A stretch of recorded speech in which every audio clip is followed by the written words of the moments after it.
অবশেষে রাজকুমার সিনেমাটি নিয়ে আরো একটি সুখবর চলে এলো আমাদের সামনে।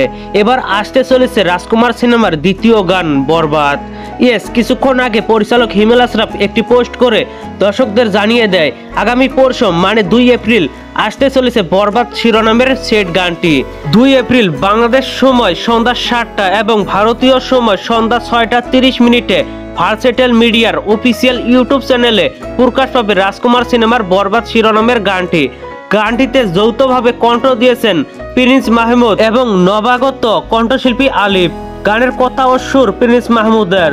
প্রিন্স মাহমুদকে যারা চিনেন না তাদেরকে পরিচয় করিয়ে দিচ্ছি, ইনি প্রিয়তমা মুভির প্রশংসিত ঈশ্বর গানটির সুরকার। এবার তার কণ্ঠেই বরবাদ নতুন কিছু পেতে চলেছে দর্শক মহল।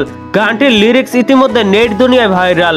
গানটির কয়েকটা লাইন শেয়ার করছি আমি। কার জন্য ভেতর মাঝে উলট পালট লাগে, কেন রে আদর আদর বড্ড মায়া লাগে, কার জন্য ভেতরটাতে আকাশ পাহাড় আবেগ, কার জন্য আনন্দটা অভিমানী মেঘ, কেন এ টান কেন এ গান, বুঝে না মন কি চাচ্ছে, ভালোবাসতে বাসতে বাসতে বরবাদ হয়ে যাচ্ছি, তাকে বুকে ভরে কাটে দিন একাকার, কেবলই আমার সে কেবলই আমার, ভীষণ নিকট কাছে মনে পাচ্ছি, ভালোবাসতে বাসতে বাসতে বরবাদ হয়ে যাচ্ছি। তো বন্ধুরা, বরবাদ শিরোনামের গানটি নিয়ে আপনারা কতটা এক্সাইটেড জানাতে ভুলবেন না নিচে থাকা কমেন্ট বক্সে। আর ভিডিওটি ভালো লাগলে একটি লাইক দিয়ে বন্ধুদের মাঝে বেশি বেশি করে শেয়ার করুন। ধন্যবাদ পুরো ভিডিওটির সঙ্গে থাকার জন্য।